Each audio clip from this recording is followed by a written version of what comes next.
Gravity is nothing more than a fundy belief, guys. Alright, so there you had Nathan Thompson, Flat Earther, reminding us that Flat Earthers don't think gravity is real. But Flat Earthers, they obviously know things fall down. So according to them, what makes things fall down? Well, it's not entirely clear, but so let's hear some explanations from the Flat Earthers themselves. We'll hear what they think makes things fall down. Let's hear from Nathan Thompson himself, first of all, live from his physics laboratory. So gravity is nothing more than a fundy belief, guys. You still haven't given me scientific evidence for gravity. When an object is more dense than the air or medium around it, it falls. That's our argument, relative density.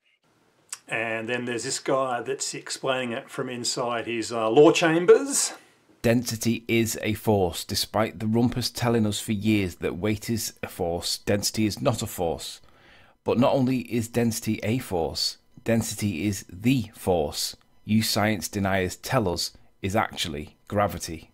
And lastly, let's hear it from this interesting movie star guy. So there has to be some order, and that order is simply sorted by relative density. I mean, there's, if something is less dense than the air that exists below my feet, then it's trapped there. Because if it was let go of there, it would certainly rise. It would come back to equilibrium. The fact that rocks are in equilibrium when they're on the ground because that's where their density has led them to reside. Okay, so there you have it. It's something to do with density, a density disequilibrium. So, yeah, that's what gives things weight. Now, in this video, I'm going to show that this is absolute bollocks. I don't need anything fancy. I don't need to mention gravity. I don't need to mention force. I just need, everyone can agree that some things are heavier than others. We can all agree that things have weight. Things that are heavier require more effort to lift them, and things that are lighter require less effort to lift them. And we can also agree that we can weigh things. We can use balances like these ones. We can use electronic balances that some people might be familiar with, weighing substances on them, especially flat earthers. We can also use much simpler balances like this. So in this experiment, we have 2 bags of grated cheese and we have them stuck on this simple balance. And you can see the photograph here. You can see here that these 2 bags of grated cheese, they are balanced. There's equal weight on either side.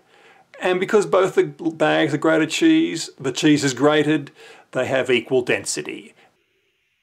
They've both got the same density and they're both pulling their end of the balance down.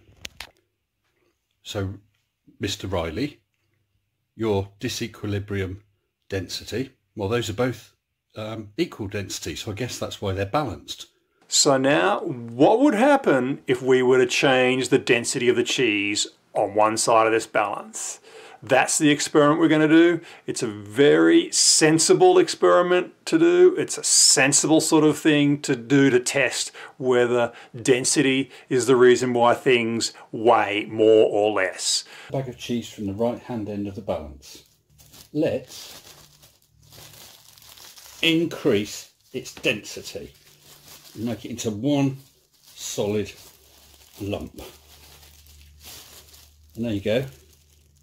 One solid lump of cheese.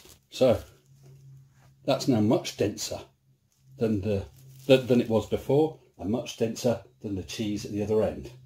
Here's our balance with the single bag of still grated cheese.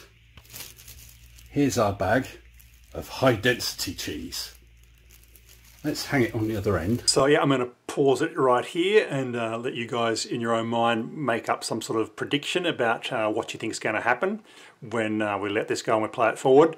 But I suspect pretty much all of you people are going to know exactly what's going to happen here. You're going to be saying to me, why are you asking this question? We all know exactly what's going to happen. And this is because everyone, even gravity deniers, have a pretty good understanding of the concept of weight. So I think even the dedicated gravity deniers know what's going to happen next. I feel a bit sorry for them because at this point I think their corticosteroid levels are going to be up in their bloodstream because they're going to be suffering from a fair bit of cognitive dissonance because they know what is going to happen, but they also know what should happen if their idea about density disequilibrium is about what gives objects weight. But yeah, they know what's going to happen next, and yeah, so have a bit of a sympathy for them.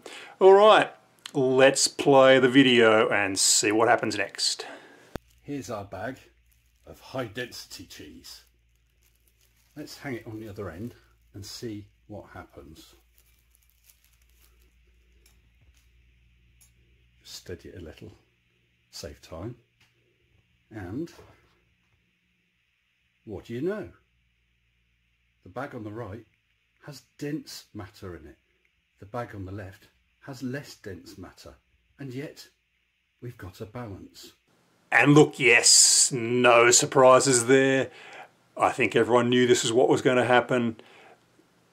The cheese is still balanced. This puts paid to the relative density, the density disequilibrium idea. Stone cold dead. It's over. It's done. Forget about it. Bye.